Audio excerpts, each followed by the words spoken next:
Gustine moved in, firing bolts of light that simply reflected off Glaw's gleaming form. Cherubiel came in from the other side. Its searing attack scorched Glaw's metal, and I heard him curse.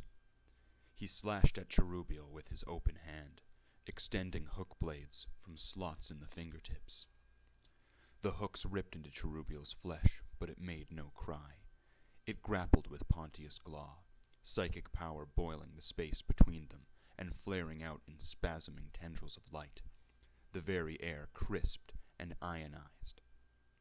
Glaw's dancing metal feet chipped flakes of onyx off the plinth beneath him. I tried to get in to land a blow in support of the demon host, but it was like approaching a furnace. Gustine simply looked on, open-mouthed. He was so far out of his league, it wasn't funny. Glaw tore out a savage blow that spun Cherubiel away for a second, and followed it up with a lance of mental fury that actually made the demon host tumble out of the air. Cherubiel got up slowly, like a thrown rider, and rose up off the ground again. In that short break, I rejoined the struggle, driving at Glaw with alternate blows of staff and sword, keeping the most powerful mind wall I could erect between us.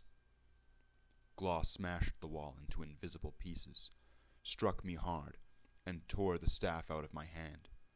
His blades lacerated my arm and ripped my cloak. I exerted all the force I had and rallied with Barbarisator, cutting him in rotating ulsars and heavy psi hits that chimed against his rippling cloak armor. The rune staff had fallen out of reach. I ducked to avoid a high sweep of his razor hem, but I had forced myself too hard. I felt cranial plugs pop and servos tear out of my back. Pain knifed up my spine. I barely got clear of his next strike. My sword work became a frantic series of tan fessar parries, as I tried to back away and fend off his hooks and cloak blades. Cherubiel charged back at Glaw, but something intercepted it in midair. Out of the corner of my eye, I saw Cherubiel locked in aerial combat with an incandescent figure. They tumbled away off the plinth, out over the gulf of the tomb. "You don't think you're the only one to have a pet, do you?" Glaw jeered. "And my demon host is not restricted in its power like yours. Poor Cherubiel, you've treated him so badly." "It's an it, not a him," I snarled, and placed a high stroke that actually notched his golden mask. "Bastard!" he squealed, and swept his cloak around under my guard. The thick metal of my body brace deflected the worst of it, but I felt blood welling from cuts to my ribs. I staggered back. The agony in my spine was the worst thing, and I was certain my already limited motion was now badly impaired. My left leg felt dead and heavy. Iron hoof. Iron hoof. He thrust at me with his talons and nearly shredded my face. I blocked his hands at the last second, setting Barbarisator between his splayed fingers and locking out his strike. He threw me back. I was off step, outbalanced by my slow, heavy, mechanical legs. Laser shots danced across Glaw's face and chest as Gustine tried vainly to help out. Glaw pirouetted, a move that seemed impossibly nimble for such a giant, and his cloak whirred out almost horizontally with centrifugal force. Hundreds of fast-moving razor-sharp blades whistled through Gustine so fast, so completely, that he didn't realize what had happened to him. A mist of blood puffed in the air. Gustine collapsed. Literally. Glaw turned on me again. I'd lost sight of Cherubiel. I was on my own. And only now did I admit to myself that I was outmatched. Glaw was almost impervious to damage. Fast, armored, deadly. Even on a good day, he would have been hard to defeat in single combat. This wasn't a good day. He was going to kill me. He knew it too. As he pressed his assault, he started to laugh. That cut me deeper than any of his blades. I thought of Fishig, Amos, and Bequin. I thought of all the allies and friends who had perished because of him. I thought of what his spite had done to me, and what it had cost me to get this far. I thought of Cherubiel.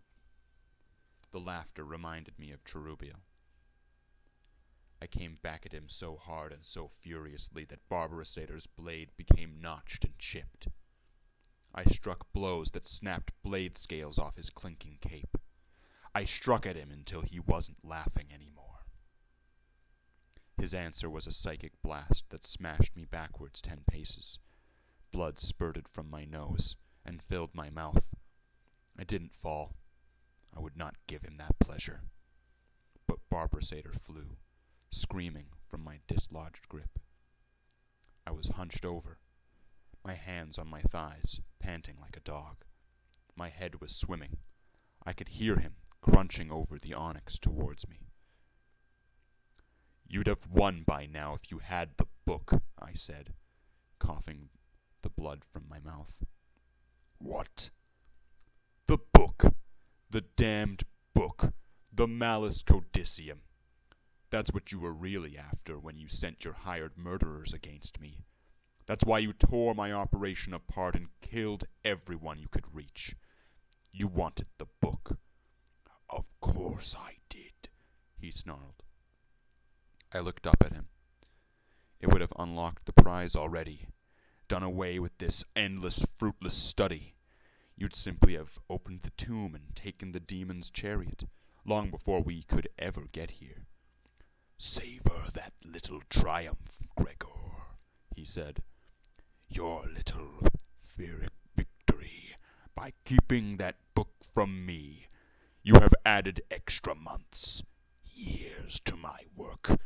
Isaural's weapon will be mine, but you've made its acquisition so much harder." "Good," I said. He chuckled. "You're a brave man, Gregor Eisenhorn. Come on, now, I'll make it quick." His blades clinked. "I suppose then," I added, "I'd have been mad to bring it with me." He froze.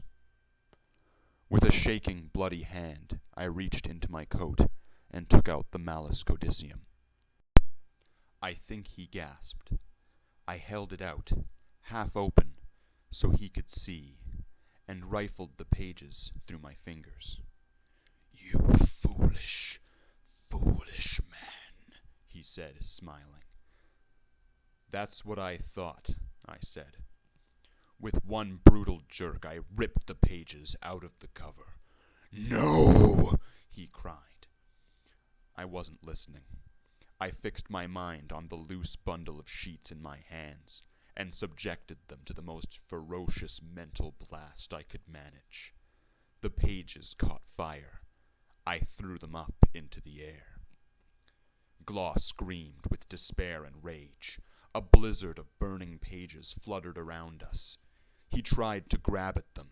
He moved like an idiot, like a child, snatching what he could out of the air, trying to preserve anything at all. The pages burned. Leaves of darkness billowed across the plinth, consumed by fire.